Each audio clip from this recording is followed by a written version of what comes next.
even with these systems set up inside this closet is really hard to find stuff. Just anytime you have a limited capacity for something and you're trying to shove extra crap in there, it never bodes well. I mean, think of like a suitcase, right? It's already overweight, it's already off balance, and then you're going to try and stuff like 40 more things into that front zipper compartment because it's there, right? This is the kind of concept I want you to picture. Welcome to Amy Liz Harrison's podcast, Eternally Amy, a mum of eight's journey from jail to joy, a Gen Xer who overcame her struggle with alcohol to become a best-selling author and mental health advocate. She shares stories of hope and offers ideas for others struggling with mental health challenges. One thing is for sure, you'll leave with something to chew on. And now, here's your host, Amy Liz Harrison. Well, greetings, compadres. So this is part 3 of a deep dive into the ADHD dungeon. And first, I want to say I'm not a doctor. What I am is a best-selling author. I'm a certified life coach and a meditation teacher and a variety of other things. But these are things that I share from my doctors, and then I share with my doctors about my life and specifics. And I kind of say, does this fit into ADHD? And if so, how do I live with this? What are some examples? What are some tools that I can use? Help a sister out kind of thing. And so I just want to be clear that these are life experiences, and I encourage you to talk to your doctor to, first of all, get a diagnosis if you feel like you may have mental health issues. And I didn't want you to think I'm on some jag of self-justification. This is all stuff that I've just vetted through professionals, but it's measured against my experience. That's all it is. And so wanted to be clear so that there aren't any questions about that. And I always recommend getting advice and help from a professional therapist or mental health doctor of some kind. And don't just listen to a podcast and think that that's truth for everybody. It's certainly not. So this is just my experience. So in the last couple episodes, what I did was I unpacked what it's like for me personally to live with ADHD. I told you why I'm passionate about talking about this. And I told you about my approach to treating my ADHD, which is what I call the kitchen sink approach. Throw everything at it that I possibly can. And we talked about how ADHD presents differently in girls as opposed to boys. And kind of those of us who are Generation X or North, how many of us were not diagnosed until later in life, and what that's like. So today, this is kind of the theme of part 3 today. I've just ended up organically kind of having to break it into these 3 parts because I get started talking and then there's too much. There's just too much to accomplish in one episode. And so I've been like, and it's been 45 minutes, time for the next episode. I'll come back to this. So this should be the very last episode of all of these. We shall see. So I thought what might be helpful is sharing some personal stories with you that I have experienced. And there are personal stories that I haven't shared anywhere else at any other time publicly, because quite frankly, they're just specific examples from my life that I faced, that I went through, that once I was diagnosed with ADHD and was able to reflect back, I could see, oh, maybe that was, and put the pieces together, right? Because prior to getting a diagnosis, For me, it was like I had all of these puzzle pieces floating in outer space, seemingly with no rhythm, no cadence to them, just a bunch of random misfit pieces. And when I got diagnosed, it was like, oh, this all makes sense, or at least more sense than it did before. And I talked last time about the ping pong game between depression, depression, anxiety, because I would be terribly afraid that I was going to mess up some detail, some deadline, and that would make me depressed because I would try so hard to not mess it up. Or if I did mess it up, I would be like, oh my gosh, see, I'm just a worthless piece of crap. All right, let me get into it. So I used to belong to this organization, and this was in my church days. So I had two little babies, and there was this organization where essentially you would go to this chapter at a church. They would hold different chapters. And what it was there was a setup and a schedule for volunteer nursery workers. And it was kind of like a co-op. So what you would have to do is they would assign you a day, or you picked a day, I can't remember which, but you would, commit to doing the childcare on that particular day. And then the other days, and I don't want to name the organization, I'm not trying to throw it under the bus, but and it was great. It served a wonderful purpose anyway. This is not anything negative about them. So if you know the organization that I'm talking about, it's fine. And so the other days where you weren't in the nursery, but somebody else was watching your kids, another mother of the organization, you would go into the church community hall, fellowship hall, and they would provide a speaker who would talk on various topics, parenting, motherhood.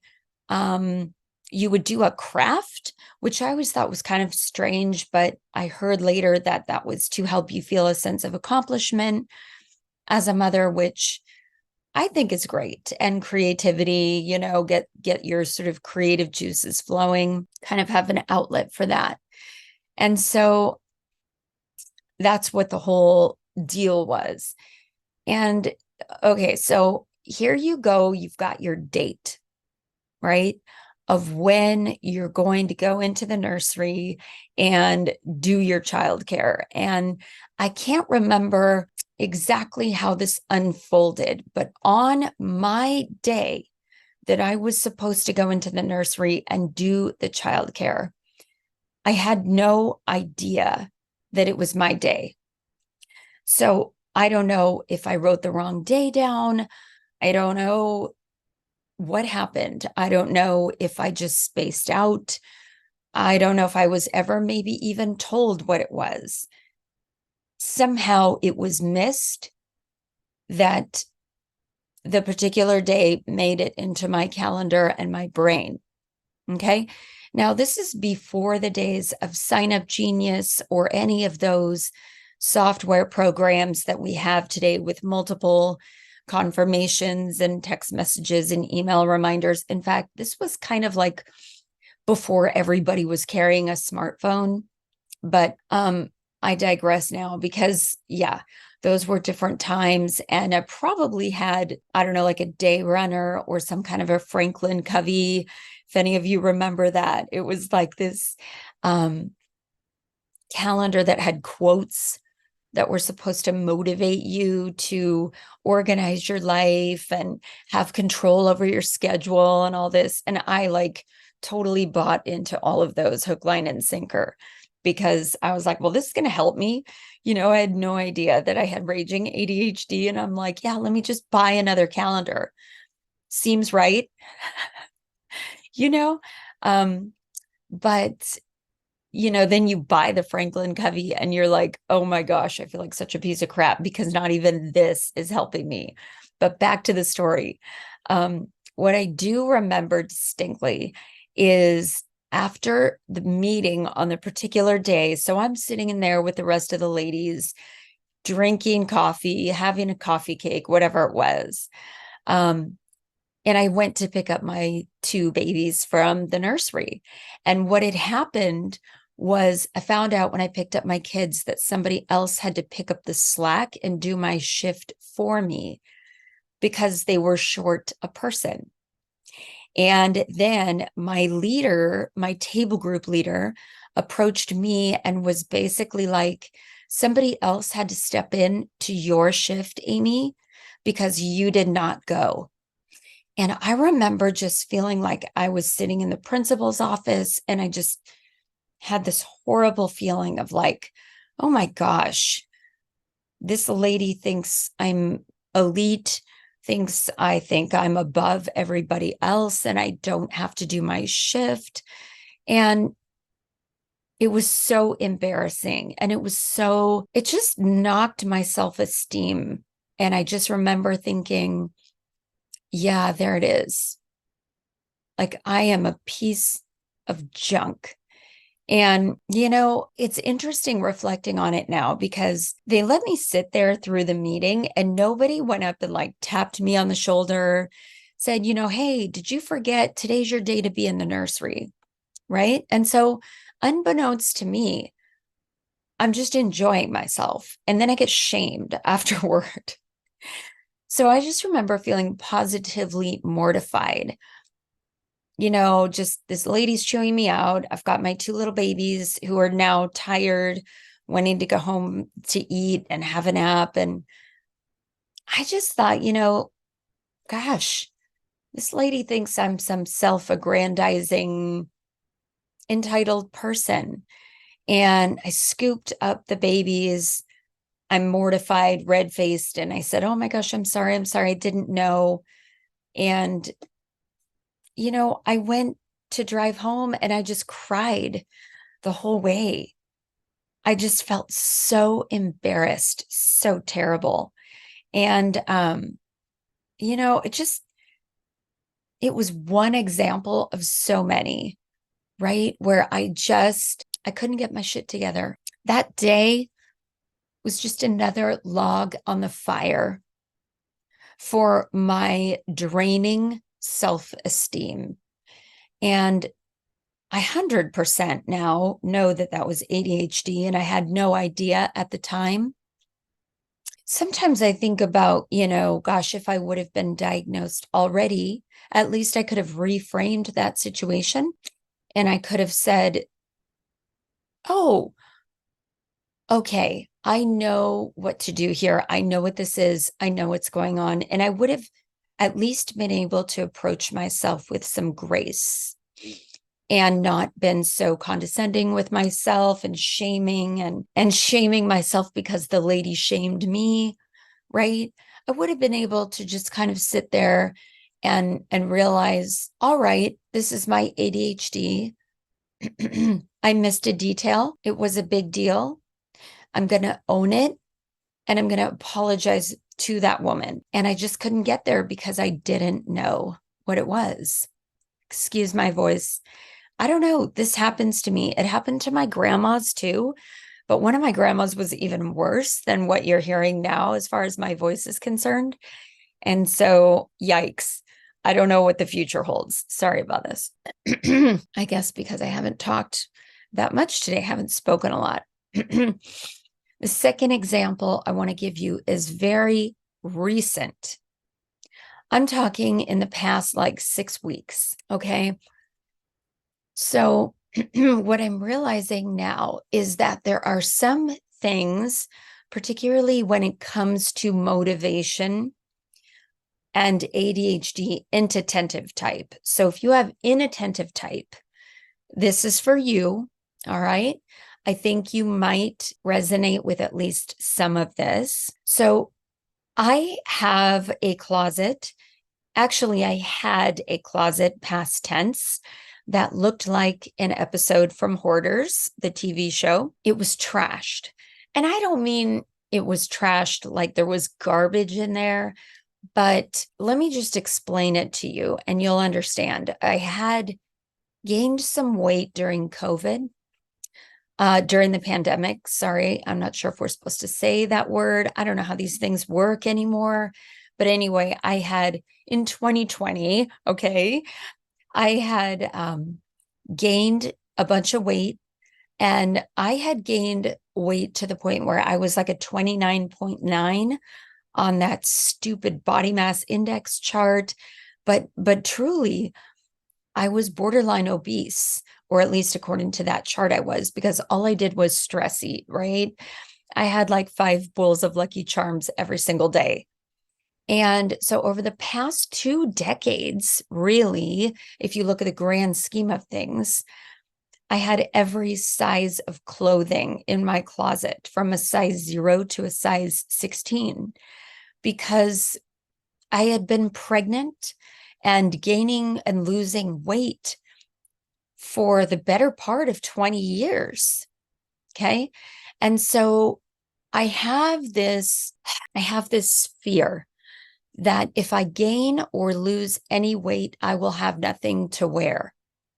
And that fear is based on truth because that has happened to me before. So recently, like in the fall, I realized because I had started to lose some of that weight from 2020, actually all of that weight from 2020, that I had nothing to wear. If you think about this, it's like I had maternity clothes, then I had postpartum clothes for those in between stages. I had all these different sizes, and my closet looked like it was some kind of a thrift store. Okay. It was just packed with all different sizes.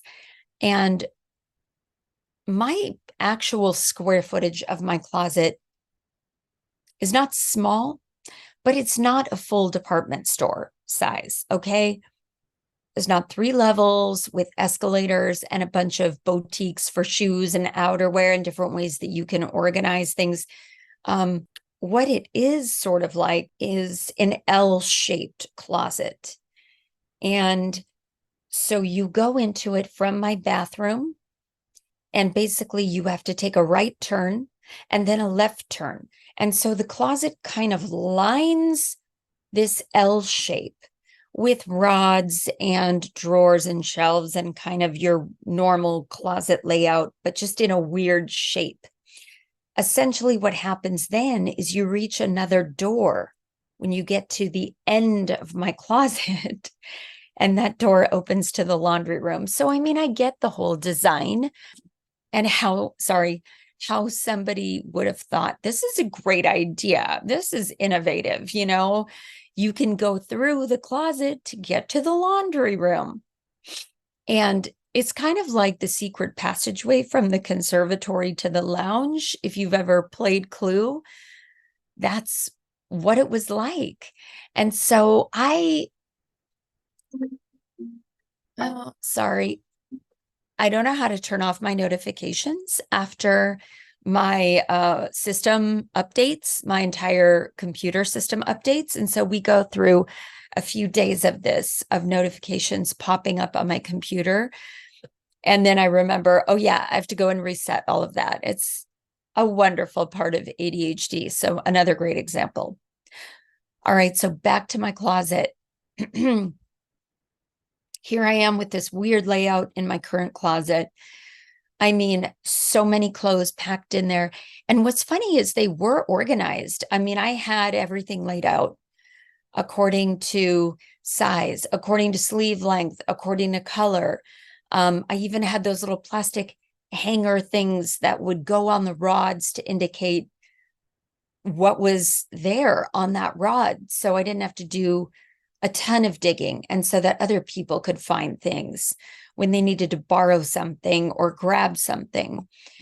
And so, I mean, I did have a great skeleton of a system. It was just really hard to get it all laid out in a way that worked for that closet because, a closet wasn't really built to house that many sizes, right? Like no closet is really built for that. And so I'd have like clothes, sort of hanging precariously out of drawers. You couldn't really fully close the drawers. I had storage compartment things that I'd sort of MacGyvered. And I was constantly stressed about this because you can imagine, even with these systems set up, inside this closet is really hard to find stuff. Just anytime you have a limited capacity for something and you're trying to shove extra crap in there, it never bodes well. I mean, think of like a suitcase, right? It's already overweight, it's already off balance, and then you're going to try and stuff like 40 more things into that front zipper compartment because it's there, right? This is the kind of concept I want you to picture. So there was a lot of mental stress involved in this closet, is what I'm trying to explain. Now, to the normal brain, the obvious solution is take a weekend and clear it, right? Clear everything on your calendar and clear the closet. Maybe get some help on board, get some of your kids to help you go through all that stuff, sort it into a donation pile and a, giveaway pile, whatever. But really, I know this comes from a sense of fear of lack, but there was something about it. I could not get rid of all those clothes. And I do know what it is. As I just mentioned a little bit before, I have been in that situation where it's like, oh, it is almost as if I have gained weight overnight. And usually that is a pregnancy or a hormone related thing. And so, all right, so I've got some tubs, right? So I've labeled these tubs and now I'm going to slowly, take some clothes off over the weekend and put these tubs in. Or, the normal brain figures out this isn't working and I need to do something about it. And here's what I should do, a good 48 hours and this will be done, right? But it was like strangely more than that. Imagine walking into this closet and it's like ground zero. It's like this total war zone. But for some reason, and it's causing mental stress and you can feel it. But for some reason, something in me, that sense of lack, that sense of fear, was not allowing me to start this project. Well, that's not true. I would start it, but I would never complete it. In fact, I would make very little headway on it. I had started the project multiple times, but I'd get tubs, I'd get garbage bags, I'd get rolling. But when you sort of catch fire with something and you can't stop, won't stop until it's done? That never happened with this closet over the 5 years that we've lived in this house. I tried it probably seasonally at a minimum and more like 6 times a year at a maximum. I just kind of kept trying to get started, right? To really start it, like not just start it, but start it and finish it to completion, right? So here's where the rubber met the road for me, where it really got bad. This closet became so overwhelming to me that now you're stepping over tubs and garbage bags where I've started the project and not completed the project. So now I have 2 mental reminders, mental and visual reminders every day. A, I cannot find anything to wear because my closet is too packed. And B, now I'm stepping over tubs and garbage bags every day. And so it's 2 reminders that I'm a piece of crap. I can't start a project and finish it. I can't seem to organize this space to completion. And now I'm reminded that I can't even do that once I get started, I can't finish it. So there's like this whole other layer of frustration. Then comes a 3rd layer of frustration. My kids were walking back and forth because for some reason, our bathroom and our shower is like the preferred toilet and the preferred shower. I don't know. So everybody would shower in our shower. And then usually they would just dump their clothes on the floor of my bathroom, right? Until we started being like, no, we can't have your messes too. You need to walk these to the laundry room. So they would walk through my closet, and it was like traversing a death trap trying to get to the laundry room, right? It was messed up. Okay. So it's like this, ball of yarn. Somebody's going to like break their leg, right? Like trying to walk to my laundry room. And so everybody else in the house who used my bathroom or cut through that closet for any reason would see my mess. And that was a whole nother level of shame, right? So I'm irritated that I can never find anything. Then I've got tubs and garbage bags on the floor reminding me that I can never start and finish a project and see it through to completion. And now everybody else can see it when they're walking through. And so I had just a daily battle with myself and, started kind of playing the whole game of like, well, I just need a new California closet system. I need this, I need that, like everything else, that you could possibly think of to help with the problem, but it wasn't helping with the problem because the root was I actually just needed the shit out of there. That's what I needed, And so I've got this octopus with like a bunch of tentacles on it of shame. And the octopus is my closet with all of these deeper level meanings attached to it. And I could see it, right? I could see it. But then instead of like having a reasonable solution present itself to me, and I realize now, even looking back on the past 6 weeks to 5 years, what I needed was to like process through this. Because there was another tentacle that was kind of buried under this whole closet and how it represented these different tentacles of shame. And so that other sort of tentacle, that other kind of layer was the expectations of females. Okay.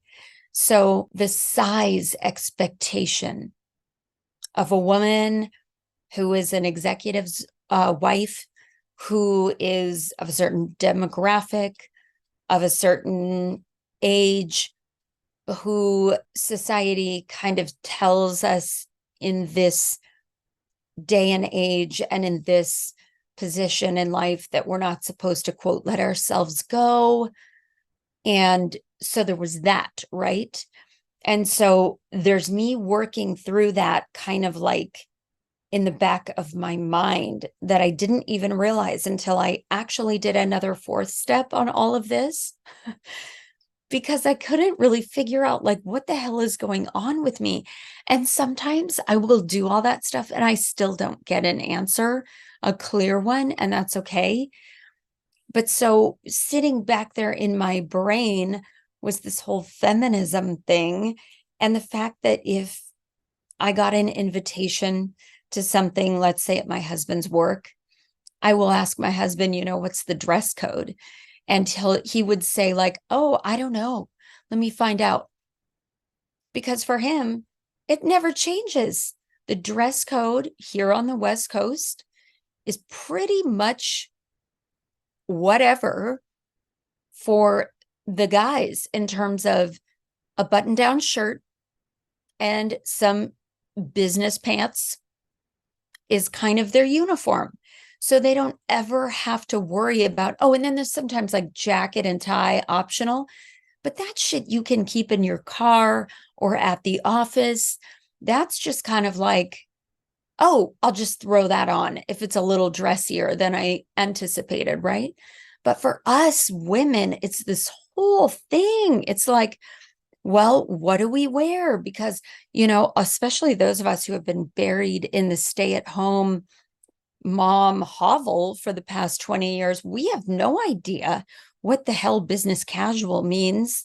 And what does it mean in the tech world? And what does it mean in 2024? And what does it mean? There's never an example of like, this is what you should wear. Like somebody needs to come up with like a Pinterest board.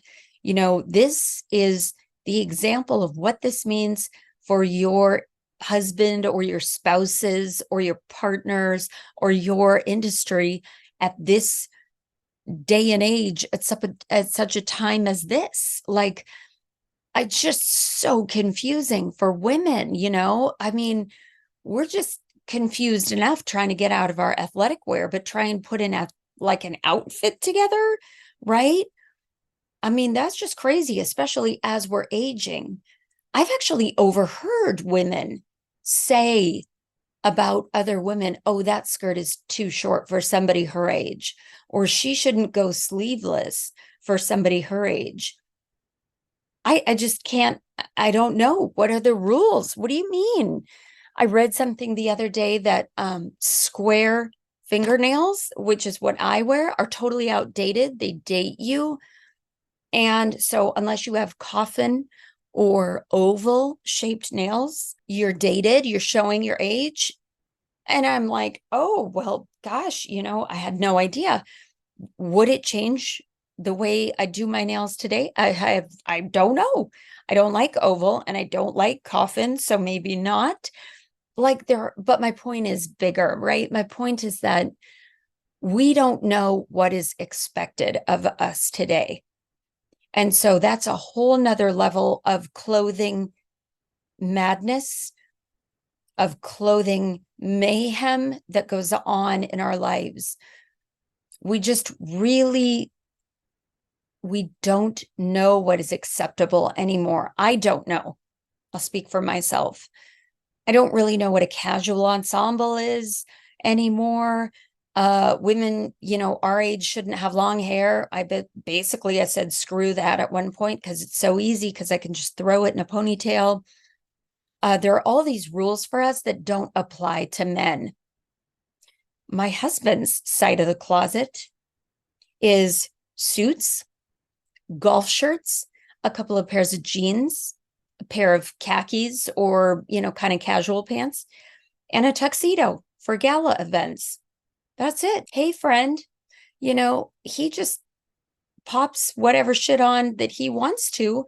And for some reason, guys get a pass. Have you noticed that? Like, they just get a pass. It's like nobody notices, oh, so and so isn't dressed appropriately for his age. Like, there is no such thing as dressed appropriately for your age. Maybe as a dude, anyway.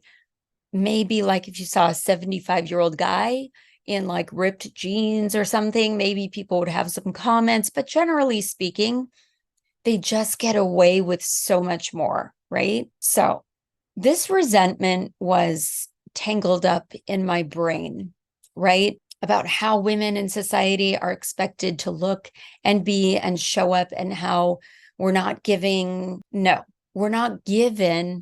any exact direction on that expectation from society, but apparently we're supposed to have like a crystal ball to figure it out, right? So having all of these layers of clothing difficulties, right? I remember even getting rid of, sidebar, my quote clubbing clothes, unquote. Not that I was ever a huge club goer, but like my drinking, sort of mom's night out clothes. I had to get rid of all of those. And that was like 2/3 of my closet at the time. So, I had all of this stuff entangled. I realized that I had attached a lot of meaning to a lot of things. Like if I really let go of this small size, it's admitting that I'm never going back to it, right? So the whole weight thing, the weight fluctuation, that takes me back to the 90s, eating Snackwell's cookies by the container for dinner at that time.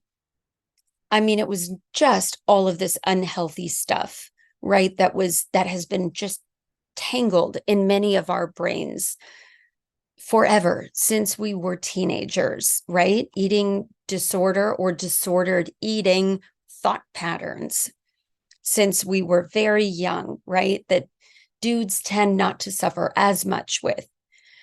And so getting rid of those fat clothes this most recent time was really difficult for me, really difficult. And I think because mostly it felt like old tapes. My husband can gain a spare tire, get a bigger pair of jeans, and no big deal. There's nothing mentally attached to it. It doesn't affect his self-worth. It doesn't affect how he thinks about himself. There's, of course, this whole stereotype of the silver fox, right? The George Clooney, oh, look, as men age, they get more distinguished. They look so handsome. But for us women, of course, we look frumpy and non-attractive. We get dumped on our asses. I'm not talking about me personally, but the stereotype, the generalization is there because it happens. We get dumped on our asses and traded in for a younger model, right? All of that. And so, God bless my husband. He has a ton of empathy, but he just can't understand the full scope of this. And that's okay because he's not a woman. It is not his fault. And I'm really grateful that he has the perspective to really imagine what it's like to be in women's shoes. So I want to be clear, I'm not coming down on him, nor am I complaining, but I just do want to point out that the differences are there. So I am trying to explain this is a complexity that is a female thing and an ADHD thing, right? To have had weight issues your whole life, to have been on that weight spectrum of gaining and losing, that whole yo-yo dieting thing just really makes you feel like a loser. And then ADHD making you feel like, oh, I can't get my shit together. And now it's spotlighted because everybody sees it when they walk through my closet. All of this was swirling for me, and unpacking it during a fourth step. I can't say it shed a ton of light on things, but at least I could point to some concluding thoughts about this, right? All right. So I want to say this. I keep sort of alluding to this day 6 weeks ago. 6 weeks ago, it happened. It was a public holiday. It could have been a full moon. Something lunar could have been going on. I have no idea, but the stars aligned. And I was somehow suddenly motivated to do this. I had the ambition, I had the ability and the wherewithal that day to walk into my closet and just go, today's the day. I can't pinpoint where it came from, but I cleaned out that closet to completion, where I can tell you that I can still today have a surprise visit. You could swing into my place today and walk through my closet, and you're not stepping over totes or garbage bags. And there are no clothes hanging out of the drawers. The clothes aren't packed in so tightly that you can't even move hangers.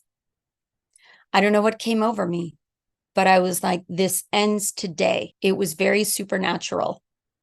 And the only thing that really stands out in my mind is being different on that day. And it's not even enough of something to really say, oh, there's the answer, right? This is what it is, and point to it. But I know it had something to do with the fact that for whatever reason on that particular day, I was not judging myself. Now, I don't know why, because I usually am. It's like my default factory settings are to judge myself, and I need to talk my way out of it and remind myself, all right, you have ADHD, you have mental health issues. These aren't your fault. These aren't your problem, but it is your problem to, make sure you're treating it. It's your responsibility, blah, blah, blah. It was if that did not exist on that day. It was like I didn't even have the battle of negative thoughts and shaming thoughts that day.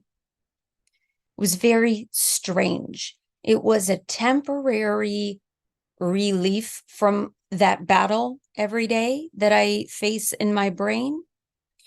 Because as I mentioned, I had plenty of other times when I had started this project, felt motivated in the moment, but just became overwhelmed, even with help, became overwhelmed.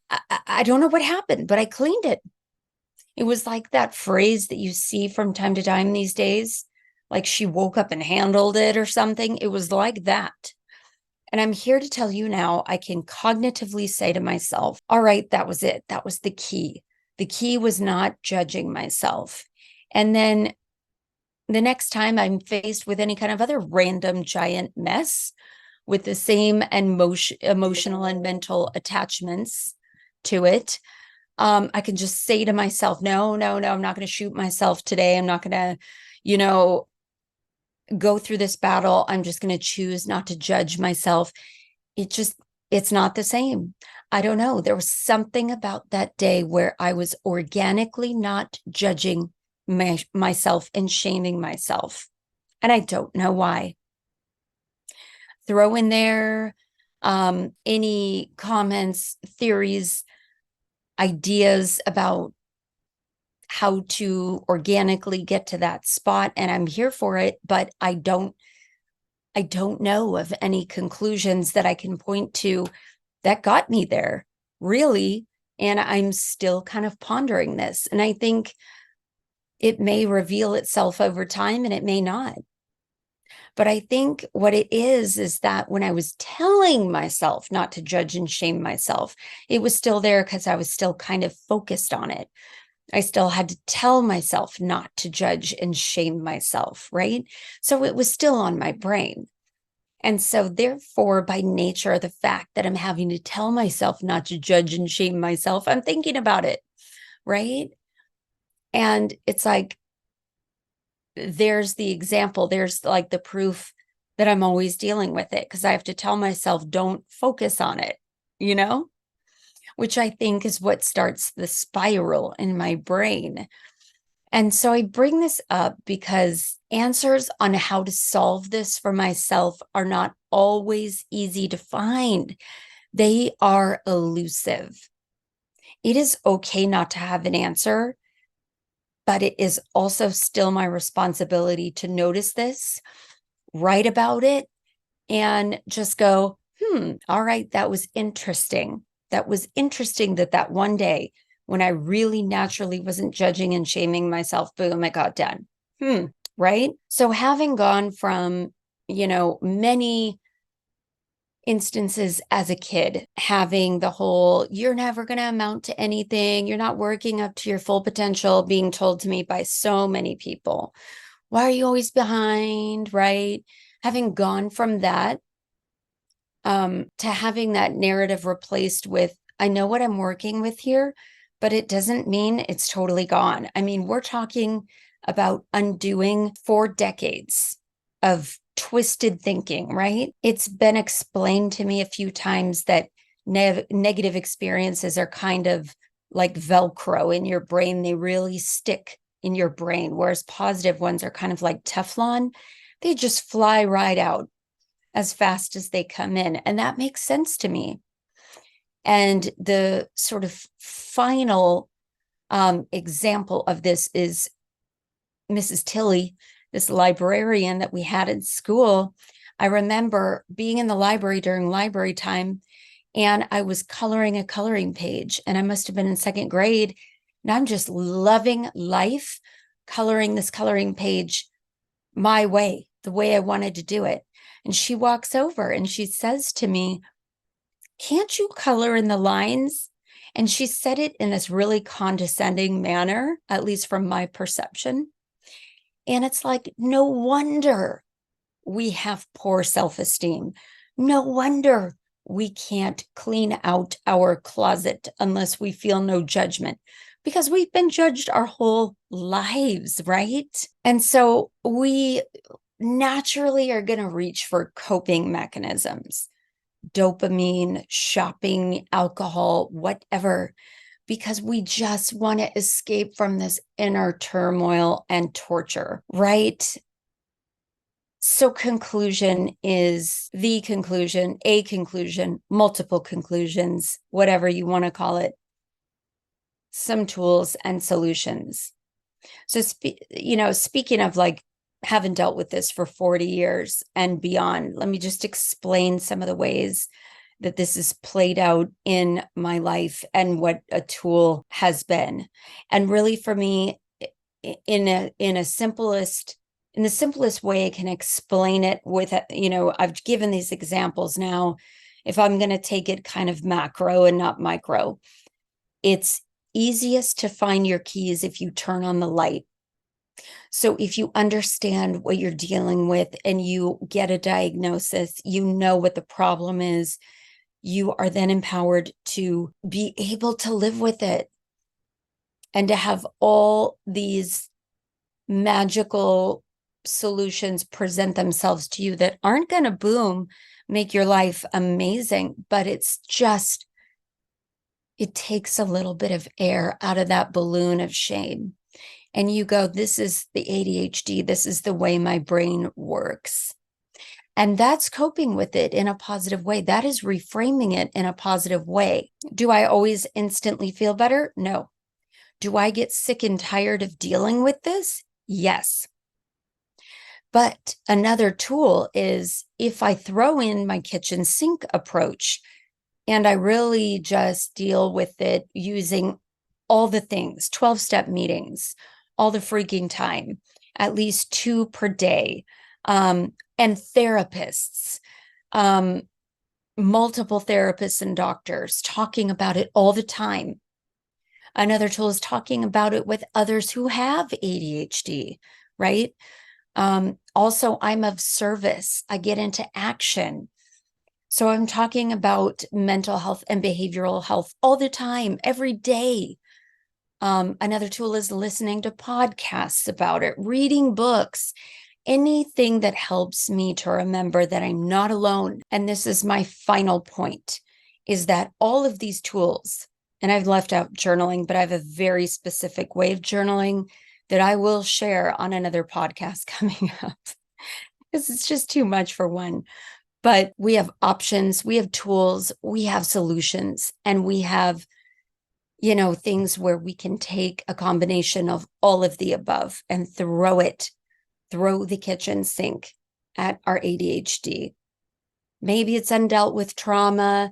Maybe it's like the old fairy tale, The Princess and the Pea, whatever it is, you just keep digging up those mattresses until you get to the pea. And sometimes it doesn't make sense why that pea was there, but you can take it out, right? So when we're not alone, we realize that this profound sense of loneliness that has affected our self-worth and self-esteem and sense of I'm not worthy and I'm not good enough goes away just enough to remind us that there is beauty in my mess, that my mess is beautiful. This is me. It's who I am. And it's okay. It is empowering to know that I can love myself, that even when I have tools and I use them all and I still can't clean out my closet, that it's okay because I am not alone. I am not alone on this whirling ball of mud and water. There are others out there dealing with this same thing. And it may show up in similar ways or different ways. They may have the same tools. They may have different tools. But there is so much beauty. We all struggle with different things. And there are millions of people out there who would gladly switch places with me and whatever it is that I'm dealing with today. Right? And so on that note, we're just going to accept that we've attached meaning to some of these things along life's path. We're going to find our superpower in our diagnosis. And we're going to say, you know what? It's okay that I don't feel great about it, that I'm judging myself, that I'm judging myself for judging myself. It's okay. We're not alone. So remember to be kind, rewind. Thank you for the honor of your time. Take what you like and leave the rest behind. Thank you so much for listening to Eternally Amy, a mum of eight's journey from jail to joy. Amy Liz Harrison is a best-selling author, speaker, 12-step coach, meditation teacher, and recovery advocate. To find out more, please visit amylizharrison.com. You can keep up with Amy on all platforms by following @AmyLizHarrison. Please subscribe and review this podcast. It means so much to us if you do.